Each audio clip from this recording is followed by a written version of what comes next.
সুপ্রিয় দর্শক, আমি ওমর ফারুক স্বাগত জানাচ্ছি সম্পাদকীয়তে। আজকের বিষয় তদন্তে খাদ, আর এ নিয়ে আলোচনার জন্য আমাদের স্টুডিওতে উপস্থিত আছেন, আমার একদম ডান পাশে আছেন বাংলাদেশ আওয়ামী লীগের আইন বিষয়ক সম্পাদক অ্যাডভোকেট শম রেজাউল, তারপরেই উপস্থিত আছেন সিনিয়র সাংবাদিক আবু সাইদ খান এবং একদম ডান প্রান্তে উপস্থিত আছেন মানবাধিকার কর্মী নূর খান লিটন। দর্শক, আপনারাও টেলিফোনে সরাসরি অংশ নিতে পারবেন। এজন্য আপনাদের টেলিভিশনের পর্দায় দেওয়া নম্বরে ফোন করতে হবে। এছাড়া আপনারা ফেসবুক অথবা SMS এর মাধ্যমেও আপনাদের মন্তব্য পাঠাতে পারেন। তো আমরা আলোচনা শুরুর আগে আজকের প্রধান শিরোনামগুলো দেখে আসি।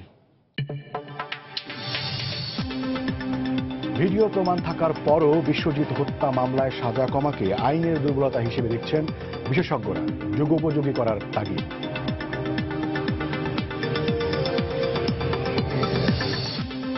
তিতুমির কলেজ শিক্ষার্থী সিদ্দিকুরের চোখে আঘাতের ঘটনায় ডিএমপিতে তদন্ত কমিটির রিপোর্ট, 7 পুলিশ অভিযুক্ত।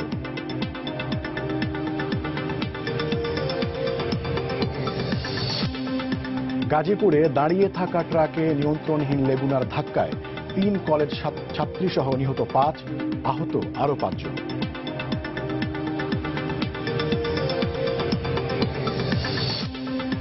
রাজধানীর পল্লবীতে এক মাদ্রাসা থেকে 9 বছরের শিক্ষার্থীর লাশ উদ্ধার, মারধরেই মৃত্যু হয়েছে, অভিযোগ স্বজনদের।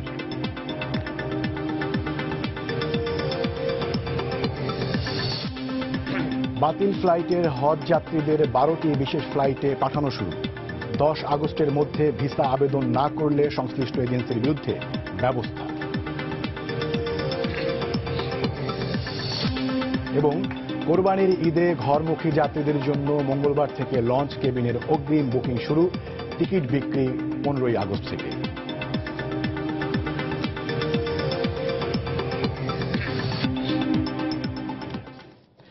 আপনাদের তিনজনকেই স্বাগত জানাচ্ছি আজকের এই আলোচনায়। আমরা আজকে আলোচনার বিষয়ে রেখেছি তদন্তে খাত, তবে সেটি অবশ্যই যে হাইকোর্টের পক্ষ থেকে যে বিশ্বজিৎ হত্যা মামলায় আবারও যে বলা হয়েছে যে তদন্তের যে গাফিলতি এবং ময়নাতদন্ত এবং পুলিশি তদন্তের যে বিষয়গুলি তারা ক্ষতি দেখতে বলেছেন, সেগুলো নিয়েই মূলত আমরা আজকে এটিকে আলোচনা করছি। আপনারা জানেন যে এই রায়টি গণমাধ্যমের মাধ্যমে প্রচারিত হওয়ার পর থেকেই বিভিন্ন সামাজিক যোগাযোগ মাধ্যম সহ বিভিন্ন মহলে আসলে এটি আলোচনা হচ্ছে এবং অনেকেই বলছেন এবং বিশ্বজিতের পরিবারও বলেছে যে তারা এই রায় আসলে সন্তুষ্ট হতে পারেননি।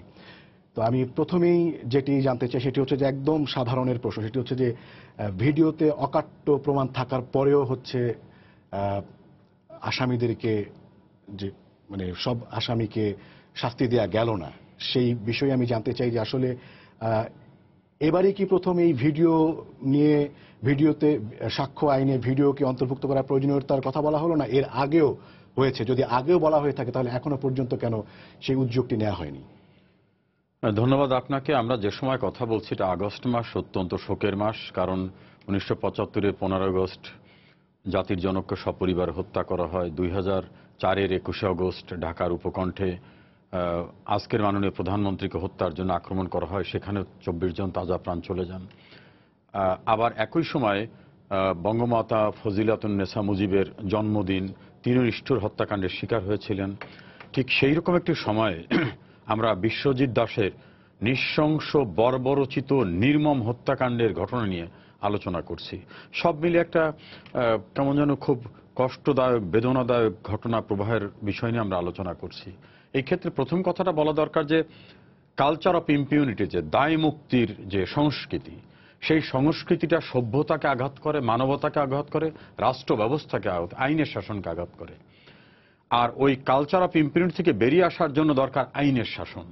আইনের শাসনের সঙ্গে সম্পৃক্ত কিন্তু আইনকে যুগোপযোগী করা, বিচার ব্যবস্থাকে আধুনিকায়ন করা এবং অপরাধীকে কোনোভাবেই অনুকম্পা না দিয়ে তাদের বিচার হওয়া। আপনি যে প্রশ্নটা করছেন তার প্রেক্ষাপটে এই কথাটা বললাম। বঙ্গবন্ধু হত্যা মামলায় জাতিকে 34 বছর অপেক্ষা করতে হয়েছে বিচারের জন্য। সেই সময় কিন্তু অনেক তথ্য প্রমাণ ছিল না। একটা গুরুত্বপূর্ণ তথ্য পাওয়া গেল যে আত্মস্বীকৃত খুনিরা গ্রানাডা টেলিভিশনে সাক্ষাৎকার দিয়ে বলছেন যে আমরা খুন করেছি।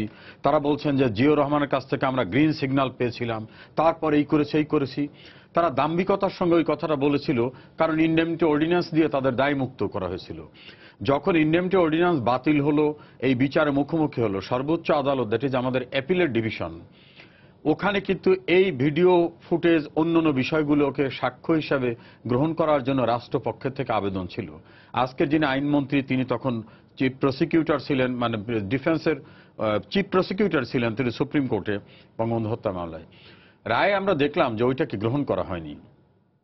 তখন খতিয়ে দেখা গেল যে বাংলাদেশের যে সাক্ষ্য আইনটা আছে, এই আইনে অডিও ক্যাসেট অর্থাৎ কথোপকথন, ভিডিও ফুটেজ এবং তৎসংশ্লিষ্ট বিষয়কে সাক্ষীর উপাদান বা সাক্ষ্য হিসাবে গ্রহণ করার বিধান নাই। সুপ্রিম কোর্ট কিন্তু সেই সময় রায়ে বলেছিল যে সাক্ষ্য আইনকে যুগোপযোগী করা প্রয়োজন। সুপ্রিম কোর্ট তার আইন করে কথা বলতে পারে না, প্রয়োজন বলা হয়েছিল। এই বিষয়টা আমি বলবো দুর্ভাগ্যজনক হলো সত্য, আজ পর্যন্ত সাক্ষ্য আইনের সংস্কার করে এটাকে অন্তর্ভুক্ত করা হয়নি। বিশ্বজিৎ দাসের নৃশংস ঘটনায় ভিডিও ফুটেজে যে সকল অ্যাক্টিভিটিস দেখা গেছে, ওই অ্যাক্টিভিটিসটাকে যদি আমরা সাক্ষ্য আইনে গ্রহণ করতে পারতাম, তাহলে যারা সাক্ষী দিয়েছে তাদের সাক্ষীর সঙ্গে ওই সাক্ষ্যটা করবোরেট করত।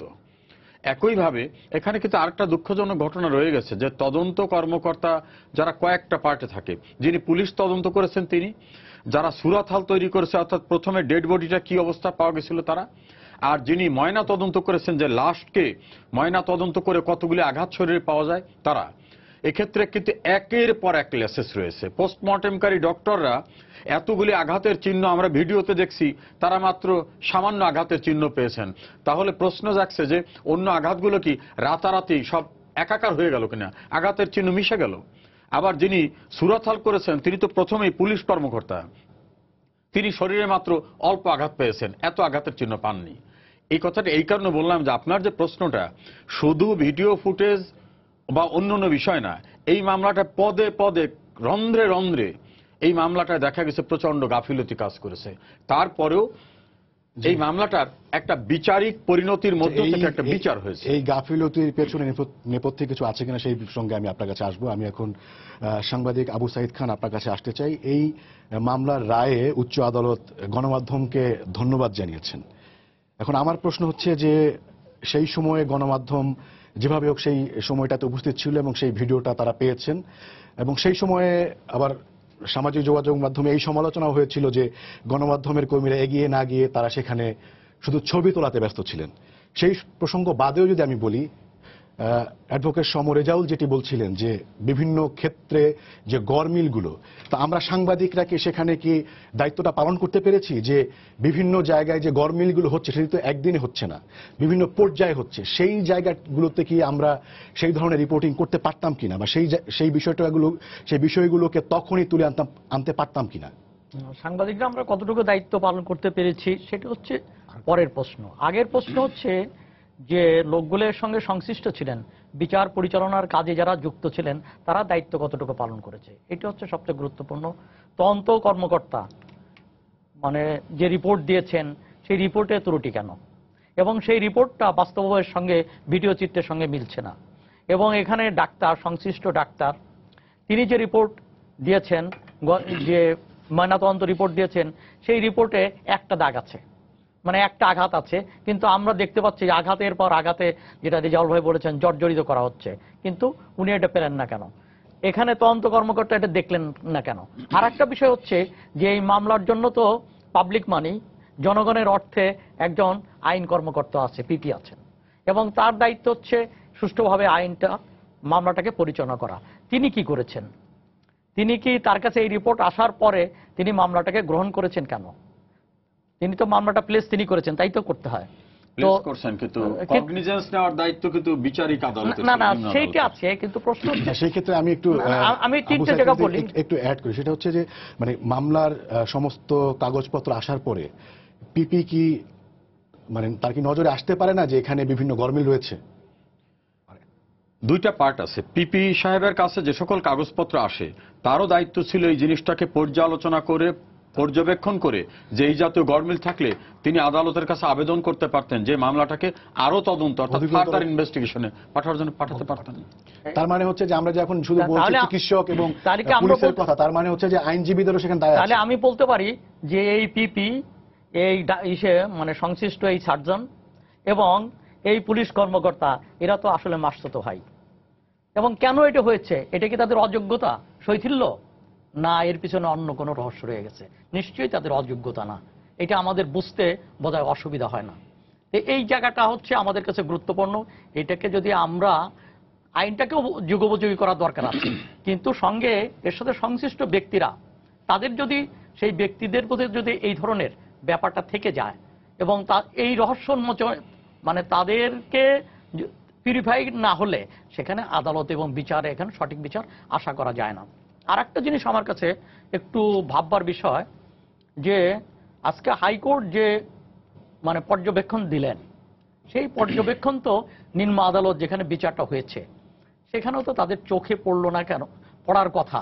এবং সেখানেও তো তারা ফার্দার ইনভেস্টিগেশনের জন্য বলতে পারতেন, কি রেজাল্ট ভাই বলতে পারতেন। তো বলার তো সেই আমরা তো দেখি বিভিন্ন ক্ষেত্রে বলা হয়, কিন্তু সেই ক্ষেত্রেও বিষয়টাকে তারা আমলে নিলেন না। তো এই যে স্তরগুলো পার হয়ে আসলো, এখন এমন জায়গায় এসে দাঁড়িয়েছে যে এখন হয়তোবা যেটা হাইকোর্ট যেটা করেছেন সেটা হচ্ছে এটাকে পুনঃতদন্ত করার নির্দেশ, মানে এটাকে খতিয়ে দেখার জন্য নির্দেশ দিয়েছেন যে এটাকে, কিন্তু এটা তো আর আদালতে এটা তো আর সাক্ষী হিসাবে গ্রহণযোগ্য হচ্ছে না। তাহলে এখন প্রশ্নটা হচ্ছে যে পুলিশের দায়িত্ব, পুলিশকে বলেছেন যে এটা তদন্ত করে দেখা দরকার এখানে গাফিলতি হয়েছে কিনা। এখানে স্বাস্থ্য মন্ত্রণালয়কে বলেছেন যে এখানে যে সার্জন যিনি এটা ময়নাতদন্ত করেছেন সেটাকে পরীক্ষা করে দেখার জন্য। তো আমরা জানি পুলিশের রিপোর্টে পুলিশের এটা কতটুকু বেরিয়ে আসে এবং সঠিকতা নিরূপণ খুবই বিরল ঘটনা। এবং ঠিক তেমনই করে ডাক্তারদের ঊর্ধ্বতন কর্মকর্তারা তাদের নিম্নতম কর্মকর্তা কিংবা সহযোগীদেরকে ত্রুটি খতিয়ে দেখার ব্যাপারটাও কিন্তু তেমন একটা মিলে না। এটা হবে কি? আর একটা হচ্ছে যেহেতু কোনো শাস্তি হয় না। আমি একটা জিনিস বলি, দিয়াজ হত্যার কথা খেয়াল আছে চিটাগাঙে, তো সেখানে বলা হলো আত্মহত্যা, তারপরে তার বোন এটাকে আবার আদালতে গেলেন, যাওয়ার পরে দেখা গেল যে না এটা হত্যা। তো ওই যে যিনি আত্মহত্যা রিপোর্ট দিয়েছিলেন, তো পুনঃ ময়নাতদন্তে এটাকে হত্যা দেখা হলো, তাহলে যিনি আত্মহত্যা রিপোর্ট দিয়েছিলেন সেই ডাক্তারের বিরুদ্ধে কোনো ব্যবস্থা নেওয়া হয়েছে কিনা? এবং মৃত হত্যার ক্ষেত্রে কিন্তু এই কথাটা সত্য, মৃত হত্যার ক্ষেত্রেও আত্মহত্যা, পরে এটা হত্যা হয়েছে। তাহলে যিনি আত্মহত্যার রিপোর্ট দিয়েছিলেন তার বিরুদ্ধে কোনো ব্যবস্থা নিয়ে আছেন না, তিনি বহাল তবিয়তে আছেন। তো এইগুলো তো ফয়সালা হচ্ছে না, এগুলো একের পর এই ঘটনাগুলো ঘটে যাচ্ছে এবং তারা বহাল তবিয়তে আছেন। আজ পর্যন্ত ভুল ময়নাতদন্তের জন্য, ভুল তদন্ত রিপোর্টের জন্য কয়জনের শাস্তি হয়েছে, এটি হচ্ছে আমার কাছে প্রশ্ন। আমি একটু আপনার কাছে সেটা জানতে চাই আসলে, মানে গণমাধ্যমের কর্মীরা আরেকটু ভূমিকা রাখতে পারতাম কিনা? এবার আমি বলি যে গণমাধ্যমের ক্ষেত্রে হ্যাঁ এটা ভূমিকা, গণমাধ্যম এটাকে তদন্ত রিপোর্ট ইত্যাদি লেগে থাকতে পারে, খুব বেশি ভাষা রিপোর্ট করছে কিনা, হ্যাঁ এটা পারে, কিন্তু গণমাধ্যমের ক্ষেত্রে এইভাবে এক্সপার্টাইজ এখনো সেইভাবে ডেভেলপ করেনি যে এখানে মানে আদালতের যে অবজারভেশন এবং যে সূক্ষ্ম দৃষ্টি, আমরা তো গণমাধ্যমের কর্মী, আমাদের সেই ধরনের এক্সপার্টাইজ ডেভেলপ করেনি এক। আর দুই নম্বর হচ্ছে গণমাধ্যমের যে সামনে কতগুলো মামলা, একের পর এক ঘটনা ঘটছে, একটার পিছনে আরেকটা আড়াল হয়ে যাচ্ছে, আমরা কয়টা ফলো আপ রিপোর্ট করতে পারছি? এবং সেইভাবে একটা আদালতের কাগজপত্র মানে সূক্ষ্ম থেকে সূক্ষ্ম মানে খুবই গভীরভাবে পর্যবেক্ষণ করা, খতিয়ে দেখা, এইটা ক্যাপাসিটি আমার মনে হয় গণমাধ্যমের নেই। এটা হচ্ছে গণমাধ্যমের সীমাবদ্ধতা, দুর্বলতাও বলতে পারে। যে আমি নুর খান লিটন আপনার কাছে আসতে চাই, সেটা হচ্ছে যে আপনি দীর্ঘদিন ধরে বিভিন্ন এই ধরনের ঘটনার মামলাগুলো আপনি নিশ্চয়ই পর্যবেক্ষণ করেছেন। তো সেই ক্ষেত্রে আপনার মূল্যায়ন জানতে চাই, সেটা হচ্ছে যে আমাদের যে সাক্ষ্য আইন সেখানে কিছু দুর্বলতা রয়েছে এবং ফাঁক রয়েছে, সেইটা সবাই জানেন, এবং সেইটা কি জেনে শুনেই কি সেই সুযোগটা নেওয়া হয়েছে কিনা? প্রথম হচ্ছে দেখেন, সাক্ষ্য আইনের যে সীমাবদ্ধতা আছে সেটা তো একটা বিষয়, কিন্তু যে ঘটনাটি ঘটেছে প্রকাশ্য দিবালোকে শত শত মানুষের সামনে, এই ব্যাপারে তো কোনো আমাদের সন্দেহের কোনো জায়গা নাই।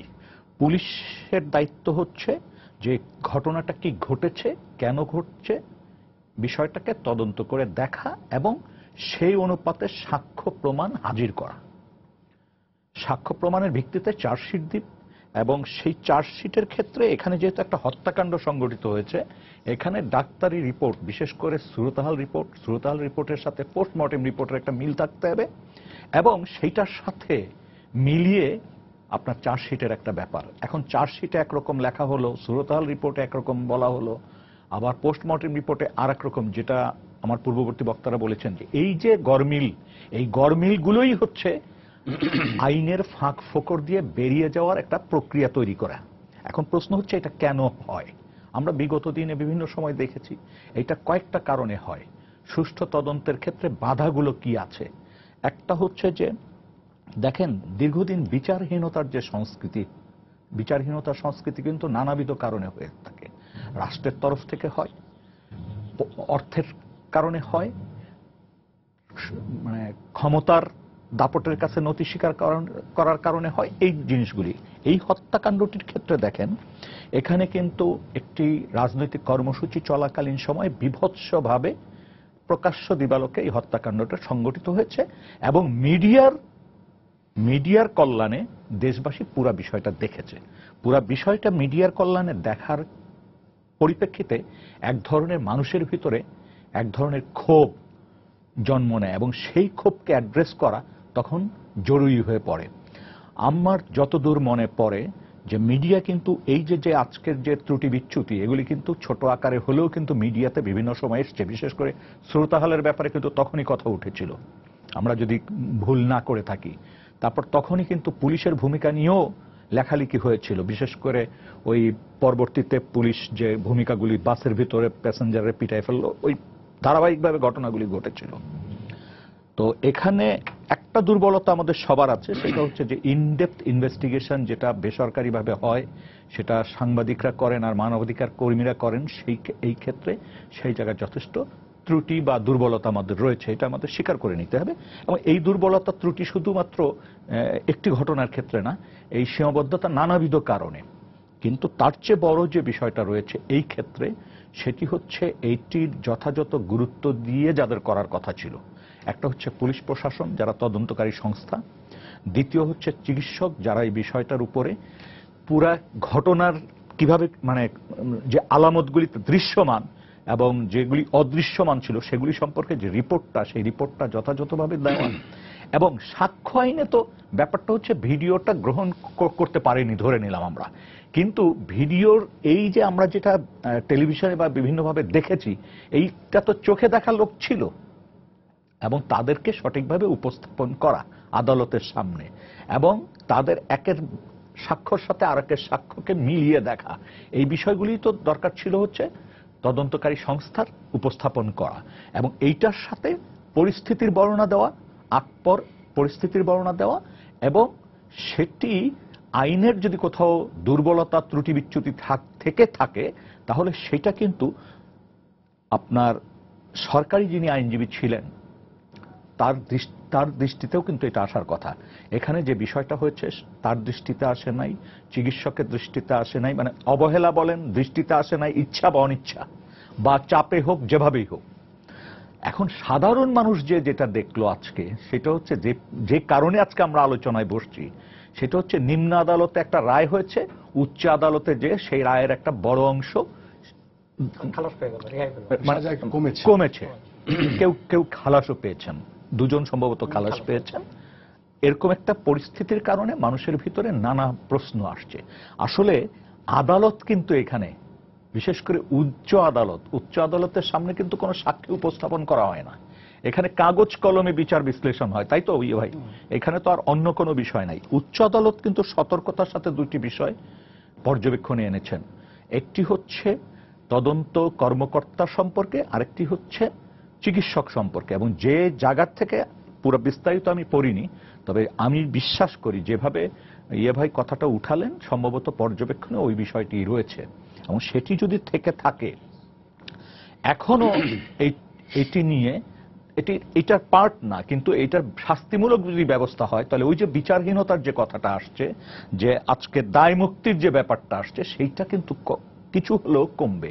অর্থাৎ এখানে যদি রিয়াল অর্থে যারা গাফিলতি প্রদর্শন করেছে, যে কারণেই হোক বা যে কারণে হোক, তাদের বিরুদ্ধে যদি ব্যবস্থা নেওয়া হয় পরবর্তীতে হয়তো এই জিনিসগুলো সংশোধন হবে। আর আরেকটা যে বিষয় আমার কাছে মনে হয়েছে যে আমাদের অতিমাত্রায় আমরা আশাবাদী ছিলাম যে ভিডিও চিত্রে যেটা এসছে সেটাই তো যথেষ্ট বিচারের জন্য, কিন্তু আসলে আমাদের মনে রাখতে হবে মিলনের ঘটনাও কিন্তু আমাদের খেয়াল থাকার কথা। নোয়াখালীর সেটিও কিন্তু ভিডিও চিত্র ছিল, কিভাবে হত্যাকাণ্ড হয়েছে, অনেক ঘটনার ভিডিও চিত্র পাওয়া যায়। সেটার উপর দাঁড়িয়ে হয়তো ইনভেস্টিগেশনটাকে সহজ সরলীকরণ করা সম্ভব, কিন্তু সেইটাকে সাক্ষ্য হিসাবে আদালতে গ্রহণ করার এই মুহূর্ত পর্যন্ত তেমন নজির আমি দেখিনি। জি, আমি অ্যাডভোকেট সমরে যেগুলো আপনার কাছে আসতে চাই সেটি হচ্ছে, আমি একটা প্রশ্ন নিয়ে আছি, একজন দর্শক অপেক্ষা করছেন। দর্শক, আপনার পরিচয় দিয়ে প্রশ্ন করুন। আমি পরিচয় দিয়ে বলবো? জি, আমার পরিচয় দিব? জি, পরিচয় দিন, প্রশ্ন করুন। মোহাম্মদ মদিরুজ্জামান, থানা জেলা গোপালগঞ্জ। জি, বলুন। আমি গোপালগঞ্জ থানায় অভিযোগ দিছি, এই পর্যন্ত তার কোনো উত্তর পাই নাই। আরো আমার বেশি কথা বলেও থানার থেকে বাইর করে দিছে। আপনি তদন্তের বিষয়ে কথা বলুন, তদন্তের যে বিভিন্ন সময় গরমিল থাকে, খাত থাকে, সেই বিষয়ে কথা বলুন। আপনি আপনার সমস্যার কথা বলছেন, আমরা আসলে সেই সমস্যার আমরা সমাধান দিতে পারবো না এই মুহূর্তে। আমার ওসি সাহেব আরো তার রুম বাইরে দেয়।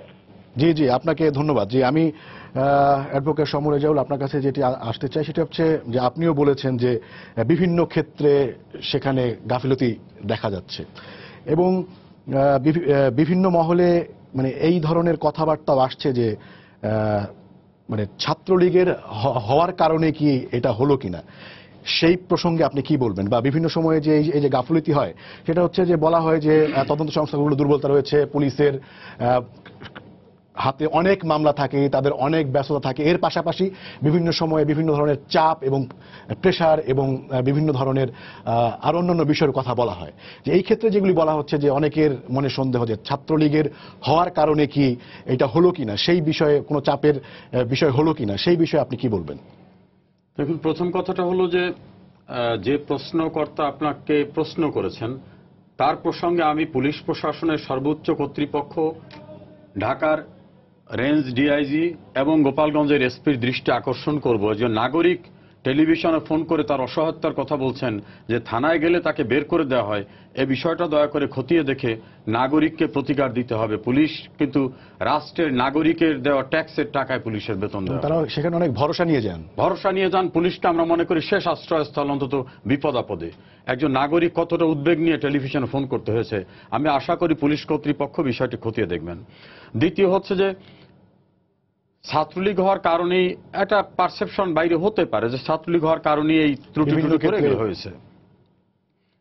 ফার্স্ট বলবো, সুপ্রিম কোর্টে যে বেঞ্চ এই জাজমেন্টে দিয়েছেন বিচারপতি রুহুল কুদ্দুস এবং বিচারপতি বিষ্ণুদেব চক্রবর্তী, এই দুইজন বিচারক, সুপ্রিম কোর্টের সব বিচারকরাই ভালো বিচারক, কিন্তু তাদের সততা, আইনের প্রতি জ্ঞান, অভিজ্ঞতা, তাদের দৃঢ়তা এবং বিচারিক দৃষ্টিভঙ্গি এটা কোন রকম কোশ্চেনেবল নাই। তারা কিন্তু নিচের কোর্ট থেকে যে ট্রায়ালটা হয়ে যাওয়ার পরে ডেথ রেফারেন্সটা পাঠানো হয়, তারাই কনফার্ম করবেন যে মৃত্যুদণ্ড হওয়ার মতো উপযুক্ত কিনা। নিম্ন আদালতে কিন্তু একজন বিচারক রায় দিয়েছেন, আর এখানে কিন্তু দুইজন বিচারক বসেন। এখানে কিন্তু তাদের চেয়ে অনেক বেশি প্রজ্ঞাবান আইনজীবীরা। উচ্চ আদালতের রায় বা বিচারকদের নিয়ে কোনো কথা হচ্ছে না, প্রসঙ্গটা আসছে যে আসে সেই ক্ষেত্রে কিন্তু তাদের সাজা দেওয়ার মতো দুজনার বিরুদ্ধে কোনো সাক্ষ্য প্রমাণ ছিল না। জাজমেন্ট সম্পর্কে আমি জেনেছি, তাদের শুধু দাঁড়িয়ে থাকার ঘটনাটুক ছিল, ওখানে কোনো পার্ট প্লের কোনো সাক্ষী আসে নাই, মৌখিক সাক্ষ্য আসে নাই, এ কারণে দুইজন খালাস পেয়েছে। আর মৃত্যুদণ্ড হলো সর্বোচ্চ লেভেলের থেকে ঘটনা প্রমাণিত হতে হবে একেবারে তাদের কুল ব্রেনে সংগঠিত ঘটনার প্রেক্ষিতে। সেই ক্ষেত্রে দুজনার ওই পার্টিসিপেশনে তাদের মৃত্যুদণ্ড বহাল রেখেছে, চারজনাটা যাবজ্জীবন কারাদণ্ডে দণ্ডিত করেছে। এটা হলো জাজমেন্টের জায়গাটা। কারণ অনেক পত্রিকা অনেক জায়গায় আসছে শিরোনাম, ছাত্রলীগের 6 জন মৃত্যুদণ্ড থেকে রেহাই পেল। ভাবটা যেন ছাত্রলীগ করার কারণে 6 জনাকে মাফ করে দিয়েছে। এটাও কিন্তু সাংবাদিকতার মৌলিক যে জায়গাটা, এভাবে হতে পারে না। ছাত্রলীগের 6 জন মৃত্যুদণ্ড থেকে রেহাই পেল, কোনো পত্রিকা এভাবে ইন্ট্রো করছেন, এটা সঠিক নয়। এখন আসি ছাত্রলীগ হওয়ার কারণে। মঠবাড়িয়ার মোবারক কিন্তু আওয়ামী লীগে যোগদান করেছিল, আওয়ামী লীগের নেতা হয়ে গেছিল। মানবতা বিরোধী অপরাধের দায় থেকে মোবারক কিন্তু রক্ষা পায়নি। বিডিআর এর ঘটনায় কনসার্ন ওয়ার্ডের একজন আওয়ামী লীগের নেতা সম্পৃক্ত হয়েছিল, সে কিন্তু বিডিআর হত্যাকাণ্ডের ঘটনায় অব্যাহতি পাননি। আওয়ামী লীগের কনসেপ্টটা কোনোভাবে দায় মুক্তির কথা আওয়ামী লীগ চিন্তা করে না, কারণ আওয়ামী লীগ প্রধান যিনি মাননীয় প্রধানমন্ত্রী, তিনি কিন্তু স্বজন হারানোর বেদনা কি তার চেয়ে বেশি কেউ জানে না। এই কারণে তাকে কিন্তু পিতার হত্যার বিচার পেতে 34 বছর অপেক্ষা করতে হয়েছে। জাতীয় 4 নেতা হত্যার বিচার পেতে কিন্তু আমাদের 37 বছর অপেক্ষা করতে হয়েছে। প্রধানমন্ত্রী শেখ হাসিনাকে মেরে ফেলার চেষ্টার ঘটনা 21 আগস্ট 2004, আর এখন 2017। উনি কিন্তু দ্রুত যেন তার করে দ্রুত বিচার ট্রাইব্যুনাল করে আসামিদেরকে সাজার ব্যবস্থা করেননি।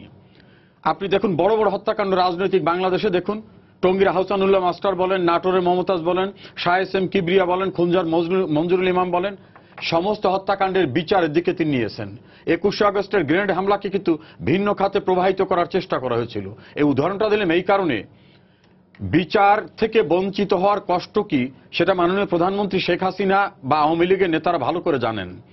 এই কারণে ছাত্রলীগ হলেই তাকে দায় থেকে অব্যাহতি দেওয়া হবে এই রকম কোন রকম ন্যূনতম অনুকম্পা এই ক্ষেত্রে ছিল না বিধায় সবচেয়ে দ্রুততম সময়ের ভিতরে এই মামলার তদন্ত শেষ হয়েছে, দ্রুততম সময়ের ভিতরে বিচার শেষ হয়েছে, দ্রুততম সময়ের ভিতরে অ্যাপিল শুনানি হয়েছে। ছাত্রলীগ আর হলেই রক্ষা পাবে এমন কোনো কারণ নাই। এই ক্ষেত্রে একটা দৃষ্টান্ত কেউ দেখাতে পারবে না যে ছাত্রলীগ হওয়ার কারণে রাষ্ট্রের পক্ষ থেকে দলের পক্ষ থেকে কোন রকম অনুকম্পা দেখানো হয়েছিল। এমন হতে পারে যে পুলিশ কর্মকর্তাকে কেউ টাকা দিয়ে ম্যানেজ করেছে, এমন হতে পারে যিনি ডক্টর তিনি আদারওয়াইজ ম্যানেজ হয়ে গেছেন, টাকা দিয়ে হোক অন্যভাবে হোক। দলীয়ভাবে কোন রকম অনুকম্পা এই ক্ষেত্রে ছিল না। এইটা পরিষ্কার করার জন্য বললাম যে আওয়ামী লীগ বিশ্বাস করে, মাননীয় প্রধানমন্ত্রী বিশ্বাস করে যে কোনো অপরাধীর রক্ষা হবে না, তিনি যে দলই করেন না কেন। ওই জায়গার থেকে যদি কোন রকম পারসেপশন কেউ ধারণা করে থাকেন যে ছাত্রলীগ করছে এই কারণে বোধহয় তার কিছু এই তদন্তের ল্যাসেজের জায়গা আসছে, আমি মনে করি সেটা না। অনেক তদন্তে কিন্তু গাফিলতি থাকে, সর্বোচ্চ আদালত কিন্তু বলে দেয় যে এই তদন্তের গাফিলতির কারণে এই খেসারত দিতে হচ্ছে। এই গাফিলতি কিন্তু আপনি দেখুন জেল হত্যা মামলা গাফিলতি ছিল, বঙ্গবন্ধু হত্যা মামলা গাফিলতি ছিল। আমি বুঝতে পেরেছি আপনার পয়েন্ট। এই যে কোনোভাবেই ছাত্রলীগের হওয়ার কারণে কোনো অনুকম্পা কিন্তু এই ক্ষেত্রে তাদের একজন দর্শক অপেক্ষা করছেন, আমরা তার প্রশ্নটি নিয়ে আসি। দর্শক আপনার পরিচয় দিয়ে প্রশ্ন করুন। জি আসসালামু আলাইকুম। ওয়ালাইকুম সালাম। আমি বগুড়া থেকে মাহবুব বলছি। জি বলুন। আমার প্রশ্নটা হলো যে এই যে রেজাউল স্যার যে কথাটা বললেন যে মানে আমাদের মাননীয় প্রধানমন্ত্রী বা আওয়ামী লীগের মানে কোনো নেতারাই বা কোনো উচ্চ মহলের কোনো নির্দেশ তাদের প্রতি ছিল না, ছাত্রলীগের প্রতি কোনো অনুকম্পা বা কোনো কিছু দেখানোর, এটা আমরাও বিশ্বাস করি যে মাননীয় প্রধানমন্ত্রীর যথেষ্ট আন্তরিকতা আছে দেশের জনগণের প্রতি। কিন্তু আমার কথা হলো যে যারা ছাত্রলীগ বা যুবলীগ যারা এই ধরনের কর্মগুলো যারা করতেছে, আমরা তো নিত্য নৈমিত্তিক ঘটনাগুলো দেখতেছি। তো একজন চিকিৎসক ওই একটা রিপোর্টের জন্য তার জীবন হারাবে, বা একজন পুলিশ কর্মকর্তা তাকে তো রাস্তায় চলতে হবে, উনি তো রাস্তায় চলবেন। ওই মাননীয় প্রধানমন্ত্রী কিন্তু তখন ওই ডাক্তারকে সাপোর্ট দিবেন না, ওই পুলিশ কর্মকর্তাকে কিন্তু ওই আরেকজন সাপোর্ট দিবেন না। যখন ওই রাস্তায় বের হবে হয়তো দেখা গেল যে উনি রাস্তায় বের হয়তো নাকি রাত্রিবেলা বা যে কোনো সময় তাকে আঘাত করে তাকে তার জীবনটা চলে যেতে পারে। আপনি বলতে চাচ্ছেন যে ওনারা ভয়ে এটা করেছেন। জি আমরা আপনার পয়েন্ট বুঝতে পেরেছি। যে আমি একটু ছোট করে বলি ওনাকে, কারু ভয়ে যদি কেউ তার দায়িত্ববোধের জায়গা থেকে সারেন্ডার করে অন্য কোনো কিছু করেন, সেটা তো মানুষের কাজ হলো না, সেটা অমানুষের কাজ হলো, সেটা ডাক্তারের কাজ হলো না, কসাইয়ের কাজ হলো, সেটা পুলিশ কর্মকর্তার কাজ হলো না, দুর্নীতিবাজের কাজ হলো যদি কেউ এটা করে থাকেন। জি আমি এখন সাংবাদিক আবু সাইদ খান আপনার কাছে আসতে চাই যে এই প্রসঙ্গে আপনার কোনো কিছু বলার আছে কিনা। না না নিশ্চয়ই আছে। এখানে আদালতের একটা পর্যবেক্ষণ আছে, সেটা হচ্ছে যে ছাত্র রাজনীতি তার গৌরব ধরে রাখতে পারছে না এবং এখানে টেন্ডারবাজি, চাঁদাবাজি ইত্যাদি ঘটছে এবং এগুলোকে রাজনৈতিকভাবে মানে কোনো কোনো ব্যক্তি দ্বারা এগুলো আশ্রয় প্রশ্রয় এমনকি পৃষ্ঠপোষকতা দেয়া হচ্ছে এবং এই রাজনীতির ভিতর থেকেই, ছাত্র রাজনীতির ভিতর থেকে খুনি, মাস্তান, এখানে পেশিধর এগুলো তৈরি হচ্ছে, দুর্বৃত্ত তৈরি হচ্ছে। তো এই দায়টা, এই নৈতিক দায় এখানে রাজনীতি এড়াতে পারে কিনা, আমার কাছে সেটা গুরুত্বপূর্ণ প্রশ্ন। যে এই ঘটনা ঘটায় যারা বিশ্বজিৎকে হত্যা করতে পারে কিংবা বিভিন্ন রকম অপকর্ম যেগুলো আর উল্লেখ করার ব্যাপার নয়, প্রতিনিয়ত ছাত্রলীগের নামে, যুবলীগের নামে যেগুলো ঘটছে, কিংবা যে রাজনীতি তুফান সরকারকে মানে যে রাজনীতি তুফান সরকারদেরকে আশ্রয় দেয়, সেই রাজনীতি তো সংস্কারটা দরকার। সেই রাজনীতি যদি পরিশুদ্ধ না হয়, তাহলে এই রাজনীতির ভিতর থেকে এই ধরনের দুর্বৃত্ত হবে এবং রাজনীতির দুর্বৃত্তায়ন হয়ে পড়ছে। এই জায়গাটা হচ্ছে গুরুত্বপূর্ণ। এবং আমরা দেখি যে যে ষোড়শ সংশোধনীর যে রায়, সেখানেও এই অবজারভেশন, রাজনীতির এই যে অধপতনের জায়গাগুলোকে সেখানেও চিহ্নিত করা হয়েছে। অতএব রাজনীতি ঠিক না হলে এখানে এই দুর্বৃত্তায়ন পরিস্থিতি, এই ধরনের মাস্তানি, এই ধরনের পেশির খেলা বন্ধ হবে না। এই জন্য রাজনীতিটা ঠিক হওয়া দরকার, নেতৃত্বটা ঠিক হওয়া দরকার। এবং আমার কাছে হচ্ছে যে নেতৃত্ব মানে সর্বক্ষেত্রে নেতৃত্ব, এমনকি চিকিৎসা ক্ষেত্রে নেতৃত্ব। যে একজন চিকিৎসক যখন এই ধরনের ঘটনা ঘটাতে পারে, যে সঠিক রায় সঠিকভাবে যখন ময়নাতদন্ত রিপোর্ট দেয় না, তখন এটা চিকিৎসক সমাজের জন্য গ্লানিকর। এবং সেখানে চিকিৎসক নেতৃত্বের দায়িত্ব, এখানে সংশ্লিষ্টদের দায়িত্ব হচ্ছে চিহ্নিত করা যে তাদের ভিতর এই ধরনের কলঙ্ক রেখা তারা আশ্রয় প্রশ্রয় দিবেন কিনা। এবং এখানে পুলিশের নেতৃত্বকেও দায়ী করা উচিত, যে যখন পুলিশ দেখেও দেখে না, শুনেও শুনে না, এবং যখন সে সঠিক রিপোর্ট দেয় না, দায়িত্ব অবহেলা করে, সেই ধরনের পুলিশদেরকে তারা আশ্রয় প্রশ্রয় দিবেন না চিহ্নিত করবেন। অর্থাৎ নেতৃত্ব দরকার, এখানে রাজনৈতিক নেতৃত্ব তো দরকারি, এবং সঙ্গে সঙ্গে এখানে প্রশাসনিক নেতৃত্ব, পুলিশের নেতৃত্ব, এখানে সমাজের সর্বস্তরের এই নেতৃত্বটা পরিবর্তন করতে হবে। তা না হলে এই ধরনের ঘটনা ঘটতে হবে। বিশ্বজিৎরা আরো অনেক বিশ্বজিৎকে জীবন দিতে হবে। ভালো তদন্ত পেতে হলে সেখানে আরো পারিপার্শ্বিক যে পরিস্থিতি বা পরিবেশ, সেই সহযোগিতাটাও দরকার আছে। মানে রাজনৈতিক সুষ্ঠু রাজনীতি সবকিছুই দরকার আছে। মানে এগুলো তো হচ্ছে যে রাজনীতি যদি ঠিক থাকতো, এবং তাহলে তো বিশ্বজিৎকে জীবন দিতে হতো না। এর কারণটা কি? কারণ হচ্ছে যে ঠিক আছে, হরতাল করেছে, একজনই করতে পারে, মিছিল করতে পারে, যে কোনো কিছু করতে পারে, কিংবা প্রতিপক্ষ সেখানে মাঠেও হাজির হতে পারে, কিন্তু এই জন্য তাকে কি পিটিয়ে মারতে হবে? কিংবা কেউ হরতাল করবে বলে তাকে কি জীবন দিতে হবে? এই যে ব্যাপারটা, এই যে বোধটা, রাজনীতিতে যে অসহিষ্ণুতা, এই অসহিষ্ণুতা এবং রাজনীতিতে এই দুর্বৃত্তপনা, এটার একটা অবসান ট্র্যাজেডি হচ্ছে যে বিশ্বজিৎ সেই মিছিলেরই কেউ ছিলেন না, মোটেই না, সেই কর্মসূচিরও কেউ ছিলেন না। আরেকটা হচ্ছে, ঠিক আছে, মিছিলেও যদি বিশ্বজিৎ যে থাকে, তাহলেও তাকে এটা হতে হবে। একজন দর্শক অপেক্ষা করছেন, আমরা তার প্রশ্নটি নিয়ে আসি। দর্শক, আপনার পরিচয় দিয়ে প্রশ্ন করুন। জি, আমি মালিক বলছিলাম বরগুনা থেকে। জি মালিক ভাই বলুন। আমি রেজাউল স্যারের কাছে আমার প্রশ্ন, এই বিশ্বজিৎ হত্যাকাণ্ডের সময়টা যেভাবে আমরা মিডিয়ার কল্যাণে স্পষ্ট দেখতে পাচ্ছি যে কে কতটুকু অপরাধী, কে কতটা সংশ্লিষ্ট, এইরকম একটা ঘটনা যদি বিচার কাজটা তদন্ত কর্মকর্তার গাফেলাতিতে হোক, তারপরে ময়না তদন্ত গাফেলাতিতে হোক, যেভাবেই হোক, আমরা আসলে দেখতে পাইছি যে আদালত থেকে একটা হত্যাজনক রায় পাইছি আমরা। এইরকম একটা ঘটনা যদি প্রকাশ্য দিবালোকের মিডিয়ার কারণে সবকিছু স্পষ্ট, এখানে যদি একটা রায় এইরকম হইতে পারে, তাহলে আমাদের মতো সাধারণ মানুষ, সাধারণ জনগণ, আমরা সাধারণ নাগরিক এই সরকার এবং এই বিচার ব্যবস্থার উপরে কতটা ভরসা করতে পারি? সম্মানিত রেজাউল স্যারের কাছে আমার প্রশ্ন। জি, মানে উনি আলোচিত ঘটনায় মালিক, আপনার উদ্দেশ্যে আমি বলছি, আপনি খেয়াল করে দেখবেন, বিশ্বজিতের এই নৃশংস হত্যাকাণ্ডের দায় থেকে কিন্তু আসামিরা রক্ষা পেয়ে গেছে, এই কথাটা সঠিক নয়। 2 জন আসামির বিরুদ্ধে কোনো সাক্ষী পাওয়া যায় নাই, সেই 2 জন আসামি খালাস পেয়েছে। অপর 6 জনার কিন্তু সাজা বহাল রয়েছে, 2 জনার মৃত্যুদণ্ড, 4 জনার যাবজ্জীবন কারাদণ্ড। আমাদের আইনে যাবজ্জীবন কারাদণ্ড দেওয়ার কতগুলো সাক্ষ্য প্রমাণ থাকলে, কি অবস্থা থাকলে দেওয়া যাবে বলা আছে, আর মৃত্যুদণ্ড কোন পর্যায়ে সাক্ষ্য প্রমাণ থাকলে দেওয়া যাবে সেটা বলা আছে। কাজে আসামিরা কিন্তু এই ক্ষেত্রে রক্ষা পায়নি। এই বিচারটা দ্রুত গতিতে সম্পন্ন হওয়ার ভিতর থেকে একটা মেসেজ গিয়েছে যে আপনি ছাত্রলীগের নাম ব্যবহার করেন, আর যে নাম ব্যবহার করেন না কেন, আপিল বাকি আছে এখন। অপরাধ করলে কোনোভাবে তার দায় মুক্তির সুযোগ নাই। সুপ্রিম কোর্টের হাইকোর্ট ডিভিশন পর্যন্ত কিন্তু যে 2 জনের বিরুদ্ধে কোনো সাক্ষ্য প্রমাণ নাই তারাও রক্ষা পেয়েছে, অপর 6 জনের কিন্তু সাজা বহাল রয়েছে। জি, নূর খান লিটন, আপনার কাছে আসতে চাই, সেটা হচ্ছে আমরা একদম অনুষ্ঠানের শেষের দিকে চলে এসেছি। মানে এই যে তদন্তে গাফিলতি, গরমিল বা খাত বলি, এর থেকে আসলে বেরিয়ে আসতে আমাদেরকে আসলে কি পদক্ষেপ নেওয়া উচিত? প্রথম হচ্ছে, দেখেন যে প্রশ্নগুলি এসছে এগুলিকে উড়িয়ে দেওয়ার কোনো সুযোগ আমার নেই। প্রশ্নগুলি খুব স্বাভাবিকভাবেই এসছে এবং তার উত্তরগুলোও কিন্তু খুব স্বাভাবিকই হওয়া উচিত। যেমন নীতির উপর এই জায়গায় আমরা যে 3 জন মানুষ বসা, আমার জানা মতে আমরা 3 জনই ছাত্র রাজনীতির সাথে যুক্ত ছিলাম কোন এক সময়। উচ্চ আদালত ছাত্র রাজনীতির উপর যে একটা অবজারভেশন দিয়েছে সেই জায়গাটা আসলে আমাদের সবার উপলব্ধি করতে হবে। আমাদের বলতে যারা নীতি মানে নির্ধারক, বর্তমান ছাত্র রাজনীতির অবক্ষয় নিয়ে। হ্যাঁ সেটাই, যেটা বলা হয়েছে। বিশেষ করে দেখেন, নীতিহীন রাজনৈতিক চর্চা অথবা রাজনীতি যে দুর্বৃত্তায়িত হয়েছে, আমার জানা মতে বাংলাদেশের সব রাজনৈতিক দলের সমস্ত নেতারাই গত 10 বছর বলেছেন।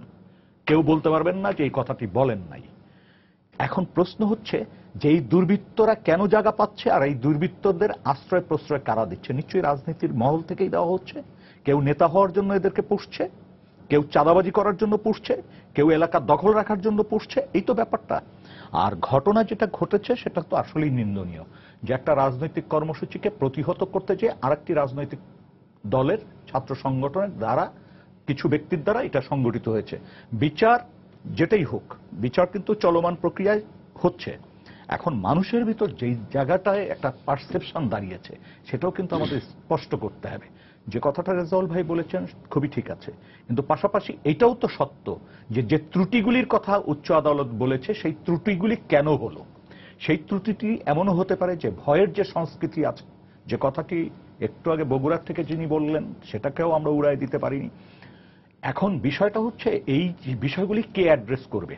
এই বিষয়গুলি রাষ্ট্র যারা পরিচালনা করেন তাদেরকেই অ্যাড্রেস করতে হবে, যে ভয়মুক্ত পরিবেশে যাতে একজন পুলিশ কর্মকর্তা কাজ করতে পারেন, একজন চিকিৎসক কাজ করতে পারেন, একজন মানুষ সোচ্চার হতে পারেন।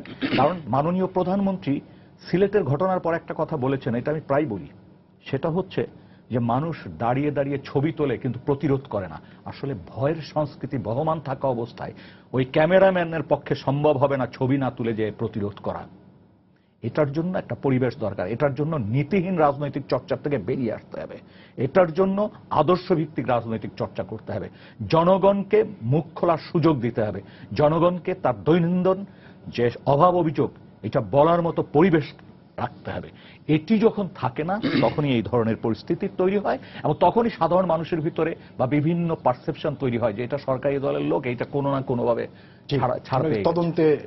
তদন্তের জায়গাটিতে যে কাজটি করা আমাদের খুব জরুরি সেটি হচ্ছে যে পুলিশের স্বাভাবিক যারা তদন্ত করেন তারাই দেখা যায় এখনো কিন্তু এটা সেপারেট হয়ে গেছে বলার সুযোগ কিন্তু নেই। এইটা একেবারেই সেপারেট করে দিয়ে এই কাজটি করা দরকার, এবং সেইখানে তদন্ত কর্মকর্তা যারা আছেন তাদেরকে প্রশিক্ষণটা দিতে হবে খুব জরুরি। অর্থাৎ তারা যাতে যে কোনো পরিবেশে ভয় মুক্তভাবে তাদের কাজটি করতে পারেন সেই পরিবেশ আমাদের দিতে হবে। তারপরে যে বিষয়টা হচ্ছে যে তাদেরকে আরো ইকুইপমেন্ট দিতে হবে যাতে সুষ্ঠু তদন্ত করার ক্ষেত্রে। শেষ প্রশ্ন নিব, একজন দর্শক অপেক্ষা করছেন। দর্শক আপনার পরিচয় দিয়ে প্রশ্ন করুন এবং সংক্ষেপে, আমাদের হাতে খুব বেশি সময় নেই। জি স্যার, এই রেজাউল স্যারের কাছে একটা প্রশ্ন। জি জি স্যার, এই ভিডিও ফুটেজ দেখে যদি এত স্বাক্ষর প্রমাণ লাগে, বা যে ঢাকা মেন পয়েন্টে যে ক্যামেরাগুলো বসানো আছে সেইগুলার কোন ভরসায় বসানো হয়েছে? জি, এটা একটা প্রশ্ন। এখন ভিডিও ঢাকার বিভিন্ন জায়গায় যে সিসি ক্যামেরা বসানো হয়েছে ওর থেকে আসামিকে শনাক্ত করা, কারা কি ঘটনা ঘটাচ্ছে তাদেরকে শনাক্ত করা, কিন্তু যখন বিচারের জন্য তাদেরকে সোপর্দ করতে হবে তখন কিন্তু সাক্ষ্য প্রমাণ হাজির করতে হবে, ওটা দ্বারা ডিটেক্ট করা যাবে কে এই ঘটনাটা ঘটাচ্ছে। কিন্তু যিনি ক্ষতিগ্রস্ত হচ্ছেন বা যার ছিনতাই হচ্ছে বা যে গাড়িটা অ্যাক্সিডেন্ট করতেছে ওই গাড়ির মালিককে কথা বলতে হবে, যিনি ছিনতাইয়ের শিকার হলেন তাকে কথা বলতে হবে। এটার দ্বারা ক্লুটাকে বের করা যাচ্ছে। আমি আরেকটা জিনিস বলি, সেটা হলো ইনভেস্টিগেশন ক্ষেত্রে আপনারা ধরেন ডিজিটাল বাংলাদেশের কথা বলছেন এবং অনেক পদক্ষেপ নিয়েছেন এবং গ্রাম পর্যায়ে চলে গিয়েছে, তো সেই ক্ষেত্রে এইটাকে মানে একদম সাক্ষ্য আইনের অন্তর্ভুক্ত করতে আপনারা উদ্যোগ নেবেন কিনা? আমি দৃঢ়ভাবে বিশ্বাস করি যে খুব শিগগিরই আমি চেষ্টা করব এই বিষয়টা সংশ্লিষ্ট কর্তৃপক্ষের দৃষ্টিতে আনতে, এবং আমার বিশ্বাস যে বিচারহীনতার সংস্কৃতি থেকে বেরিয়ে আসার জন্য আইনকে যুগোপযোগী করার জন্য অসংখ্য আইন প্রণয়ন হচ্ছে, আইনের সংস্কার হচ্ছে, এবং এই সাক্ষ্য আইনটাও এই জাতীয় ব্যবস্থাগুলোকে সাক্ষ্য আইনে অন্তর্ভুক্ত করার জন্য সরকার ব্যবস্থা নেবেন, আমিও কর্তৃপক্ষের দৃষ্টিতে আনবো। কারণ এই ঘটনার দ্বারা আমাদের নতুন করে চোখে আঙ্গুল দিয়ে দেখানো হলো যে এত বড় একটা চাঞ্চল্যকর ঘটনা ভিডিও ফুটেজটাকে সাক্ষ্য হিসেবে আমরা ব্যবহার করতে পারলাম না। তো একটা জিনিস মনে রাখতে হবে, আমাদের দেশে বিদ্যমান বিচার ব্যবস্থা কিন্তু নানাভাবে এখন মানধাত আমলে রয়েছে, সেটাকে যুগোপযোগী করার জন্য কিন্তু চেষ্টা চলছে। এখন কিন্তু কোর্টে থেকে শুরু করে নিম্ন আদালত পর্যন্ত অনেক ডিজিটালাইজেশন হচ্ছে, কিন্তু রাতারাতি কিন্তু এটা সম্ভব না। তবে আমি আশা করব যেটা যত দ্রুত সম্ভব এটা করা উচিত। আর নূর খানের প্রসঙ্গে একটা কথা বলবো, আমার খুব ঘনিষ্ঠ বন্ধু মানুষ, যে ভয়ের পরিবেশ থেকে দূর করতে হবে। মাগুরায় কিন্তু নাগরিককে হত্যা করার জন্য আসার ক্ষেত্রে মানুষ কিন্তু জাপটে ধরেছিল তাদেরকে, হিজড়ারা কিন্তু হত্যাকারীকে ধরে ফেলেছিল। নাগরিক দায়িত্ববোধ আছে। আমাদের দেশে কতজন মানুষের জন্য একজন পুলিশ আছে, পুলিশ কি স্ট্যান্ডার্ডে পৌঁছেছে? আবার অনেক পুলিশ কিন্তু অনেস্ট পুলিশও আছে, দুর্নীতিবাজ সাংবাদিকদের ভিতরে আছে, লয়ারদের ভিতরে আছে, বাইরেও আছে, পুলিশের ভিতরে আছে। এক চাটিয়ে না বলে একটা জিনিস বলা দরকার, যে নাগরিকের দায়িত্ববোধ জাগ্রত হওয়া দরকার। আমরা যদি 50 জন লোক একটা ঘটনা দেখতেছি, 50 লোক ধাওয়া করলে একজন হত্যাকারীকে আমরা হত্যাকাণ্ড থেকে বিরত করতে পারি না। আমরাও যদি দাঁড়িয়ে দাঁড়িয়ে সেখানে দেখি, এক্ষেত্রে নাগরিক দায়িত্ববোধের জায়গাটাকেও জাগ্রত করতে হবে। রাষ্ট্রের দায়িত্ব নাগরিকের প্রতি যেমন আছে, নাগরিকও কিন্তু রাষ্ট্রের দায়িত্বের প্রতি আছে। আমার কাছে এখানে মনে হয় কি, যে ভয়ের কারণে একজন সাক্ষী দানে বিরত থাকতে পারে, কিন্তু কিন্তু পুলিশ ভয়ের কেন? কারণে পুলিশ তার ভুল রিপোর্ট দিবে কিংবা ডাক্তার ডাক্তার দিবে কেন? ভুল রিপোর্ট দেবে, এটা বিশ্বাসযোগ্য না। এখানে অন্য কোনো ব্যাপার আদারওয়াইজ আছে। ম্যানেজ। হ্যাঁ, এটা অন্যভাবে ম্যানেজ হয়। মানে অন্য কি কি কি বলতে যাচ্ছে? অন্য এখানে দুর্নীতি। অর্থযোগের ব্যাপার আছে, এর বাইরে আর কি আবার হতে পারে? অতি উৎসাহী সাইদ ভাই, অনেকে আছে। সাইদ ভাই অল্পে বলবেন, আমার বিশ্বাস হলো দুর্নীতিগ্রস্ত হয়েছেন তিনি, অর্থের দ্বারা হোক বা অন্য কোনোভাবে অন্য প্রভাবিত কোনোভাবে না হয়ে প্রভাবিত হতে পারে। এত বড় নৃশংস হত্যাকাণ্ডের আঘাতের পর আঘাত, সেখানে তিনি আঘাত খুঁজে পান না। তাহলে আঘাতগুলোকে আসমানে চলে গেল, আঘাতগুলো কি জাদু করে সে হঠাৎ করে মিশিয়ে দিয়ে গেল নাকি? এই জন্য আমি বলছি যে এরকম ব্যবস্থা কিন্তু হয়। আমি একটা উদাহরণ দিয়ে বলি, 21শে আগস্টের গ্রেনেড হামলার ঘটনাকে ভিন্ন খাতে প্রবাহিত করার জন্য যে অফিসাররা কাজ করেছিলেন, পুলিশের আইজি থেকে শুরু করে, তাদের বিরুদ্ধে কিন্তু আলাদা প্রসিডিং হয়েছে। আমি আজকে আপনার এই সময় টেলিভিশনে বলে গেলাম, এই ঘটনার প্রেক্ষিতে যারা সম্পৃক্ত তাদের বিরুদ্ধে ক্রিমিনাল কেস স্টার্ট হবে, তাদেরকেও কারাগারে যেতে হবে, তাদেরও দণ্ডের মুখোমুখি হতে হবে। এটা প্রকাশ্যে দৃশ্যমান ঘটনা। আর একটা হলো, পুলিশ যেখানে ভরসা দেবেন, অন্য আসামিদেরকে হাজির করবেন, আর সেই পুলিশই যদি ভয় পান, তাহলে সেই পুলিশ চাকরিতেই বা থাকার দরকার কি? আর আমরা আমাদের পুলিশ সম্পর্কে এত ভীত পুলিশ এটা আমরা মনে করি না। পুলিশের যথেষ্ট সাহস আছে বলেই মনে কিন্তু করি। আবার অতি উৎসাহী পুলিশ আছে, হ্যাঁ, যে সেটা কি আছে। মনে করবেন সেটার উপর নিজ ভিত্তি করে দায়িত্বে আজ্ঞাবহ, হ্যাঁ, নিজ দায়িত্বে নিজ দায়িত্বে আজ্ঞাবহ। আজ্ঞাবহ। কিংবা এও হতে পারে এইটা তো যে- সোসাইটিতে আচ্ছা, এখন খুব বাজে অবস্থায় চলে আরেকটা গেছে। হতে পারে যে যে পুলিশও তো আমি দলীয় এটি করা করলে হয়েছে। রেজাউল ভাই বিষয়টাকে কেমন ভাবে নিবে, এবং রেজাউল ভাই যদি বিষয়টিকে নেগেটিভলি নেয় তাহলে আমার জীবন শেষ। আচ্ছা, এরও এই জিনিস পুলিশের ভিতরে এমন কর্মকর্তারাও কিন্তু আছে জঙ্গি হামলা মোকাবেলা করা ভয়াবহ ঘটনায়। এই ধরুন আমরা হলি আর্টিজানে আমাদের পুলিশ কর্মকর্তা, মেধাবী পুলিশ কর্মকর্তারা জীবন উৎসর্গ করছে না? পুলিশের ভিতরে ভালো ভালো কর্মকর্তা আছে। এখন সবখানে ধানের ভিতর চিটা যেমন থাকে, এবং আমাদের অসংখ্য সমাজে হোয়াইট কালার্ড পিপলের ভিতরে কিন্তু দুর্নীতিবাদের আচ্ছা, সংখ্যা আছে। ওই চিটাটা এও আমাদের আছে যে পুলিশের ভিতরে আবার দল কাটা আছে, তারা যে আমাদের দলের হাতে পক্ষে আর সময় নেই। অ্যাডভোকেট সমর রেজাউল, সাংবাদিক আবু সাইদ খান এবং নূর খান লিটন, আপনাদের তিনজনকে অসংখ্য ধন্যবাদ আমাদের স্টুডিওতে এসে আজকের এই আলোচনায় অংশ নেওয়ার জন্য। সবাইকে শুভেচ্ছা জানিয়ে শেষ করছি আজকের সম্পাদকীয়। আগামীকাল আবারও দেখা হবে রাত 10টায়, দেখার আমন্ত্রণ রইল। শুভরাত্রি।